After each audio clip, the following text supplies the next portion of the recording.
do Pai, do Filho e do Espírito Santo. Amém. Bom dia. Celebramos a memória de São Martinho de Tours, bispo, do Evangelho segundo São Lucas. Aconteceu que, caminhando para Jerusalém, Jesus passava entre a Samaria e a Galileia. Quando estava para entrar num povoado, 10 leprosos vieram ao seu encontro, pararam à distância e gritaram: Jesus, Mestre, tem compaixão de nós. Ao vê-los, Jesus disse: Ide apresentar-vos aos sacerdotes. Enquanto caminhavam, aconteceu que ficaram curados.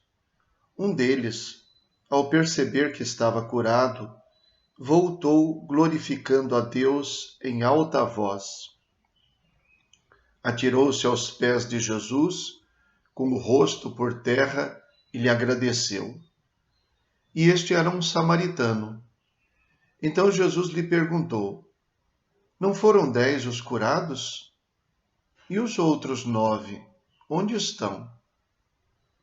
Não houve quem voltasse para dar glória a Deus, a não ser este estrangeiro? E disse-lhe: Levanta-te e vai. Tua fé te salvou. Palavra da salvação. Glória a vós, Senhor. Esta cura precisa ser compreendida dentro do contexto do significado da doença da lepra no tempo de Jesus. O grupo de 10 leprosos parou à distância de Jesus porque não podia se aproximar. Os leprosos, desde a lei de Moisés, eram pessoas consideradas impuras e, portanto, pecadoras, vitimadas pelo pecado, e que tinham a obrigação de se afastar das pessoas e, ao aproximar-se de alguém, tinham que gritar: impuro, impuro, para que quem estivesse chegando pudesse afastar-se, não passar próximo. As coisas se misturam um pouco, a questão do contágio da doença, que hoje se sabe nada tem a ver com aproximar-se assim, é um contágio muito diferente, mas na compreensão deles tratava-se de tornar-se impuro por ter contato com uma pessoa impura. Então, neste contexto, é que a lei de Moisés também determinava que quando alguém estivesse curado dessa doença, quem deveria atestar a cura deveria ser o sacerdote, não um médico, mas um sacerdote, porque significava que a pessoa tinha sido purificada também do seu pecado. Então, nesse contexto, Jesus caminhando entre a Galileia e a Samaria, indo para Jerusalém, são as 3 regiões de Israel, a Galileia, a Judeia e a Samaria. Então, Jesus estava indo para Jerusalém, estava indo para a Judeia. E passando entre as 2 regiões, então foi visto à distância por esse grupo, que parou à distância e gritou, então, pedindo ajuda, chamando Jesus de mestre. Jesus, mestre, tem piedade de nós. Então, tem compaixão de nós. Então, Jesus manda que eles obedeçam o que era previsto pela lei de Moisés. E é nesta obediência durante o caminho que acontece a cura. Então, durante esta caminhada, aquele que percebeu que tinha sido curado, não que os outros não tivessem percebido, mas o samaritano, ao perceber, resolveu voltar. E aqui está o ponto que eu quero chamar a atenção.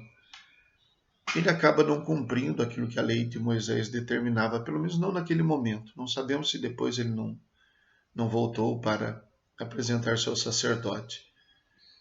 Mas ele sobrepõe a esta ordem da lei de Moisés, que Jesus tinha repetido para eles, de apresentar-se ao sacerdote, sobrepõe o poder daquele que lhes tinha mandado falar com o sacerdote, Jesus. Então, com isso, ele não importa mais, não se importa mais com a determinação da lei de Moisés, e aparentemente ele até descumpre o que o próprio Jesus tinha dito para ele. E voltando, poderia esperar-se que Jesus o repreendesse. Eu não disse para ir mostrar-se ao sacerdote. No entanto, Jesus ressalta a sua atitude e até repreende ou reprova a atitude dos outros que não tiveram esta iniciativa de voltar para glorificar a Deus e agradecer a Jesus. Ele diz: não foram 10 os curados? Só um foi curado? Ou todos foram curados e só teve um capaz de agradecer?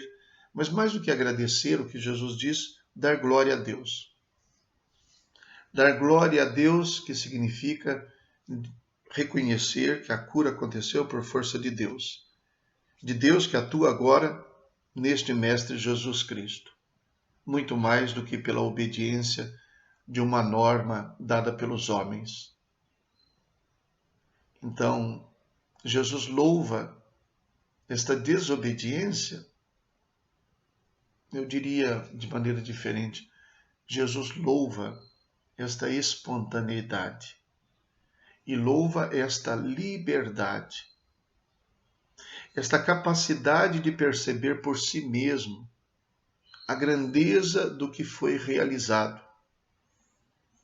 e a capacidade de dar glórias a quem merece, a quem é o verdadeiro autor da cura.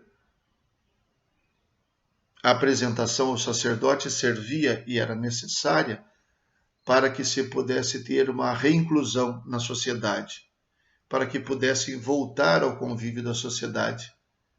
Mas para ele, mais importante aqui do que a sociedade era dar glórias a Deus. Por que ele não cumpriu primeiro o que Jesus disse e depois voltou? Porque Jesus não estava parado num lugar, ele estava indo para Jerusalém. Eles o encontraram de passagem. Talvez ele não tivesse mais oportunidade de agradecer. Eles não tivessem essa oportunidade. E para ele pareceu mais importante naquele momento agradecer. Tantas vezes Jesus dá sinal de enaltecer a espontaneidade e a liberdade, sobretudo quando estas são expressão da fé, que foi o que ele diz ao homem no final. Tua fé te salvou. A expressão da fé. Jesus acolheu isso muito mais do que se ele tivesse pura e simplesmente realizado o que a lei de Moisés dizia e que era o que Jesus disse a ele para fazer.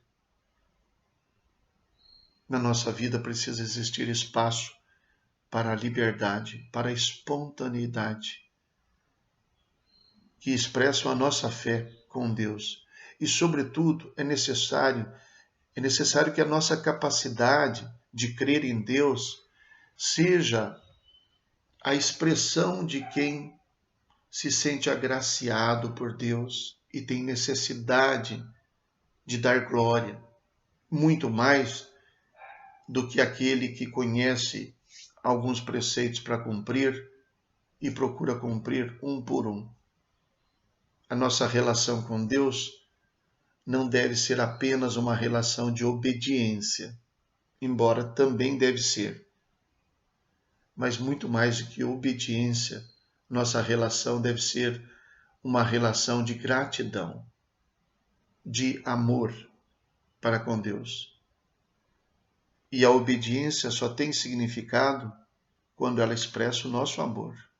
Se for apenas uma obediência cega, apenas uma obediência como submissão,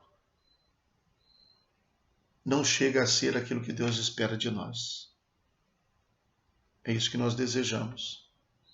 Que a nossa capacidade de amar a Deus, de reconhecer os seus dons, nos faça dar os passos que são mais aptos e as atitudes mais corretas para expressar a nossa gratidão a Deus, nosso amor a Ele. Rezemos.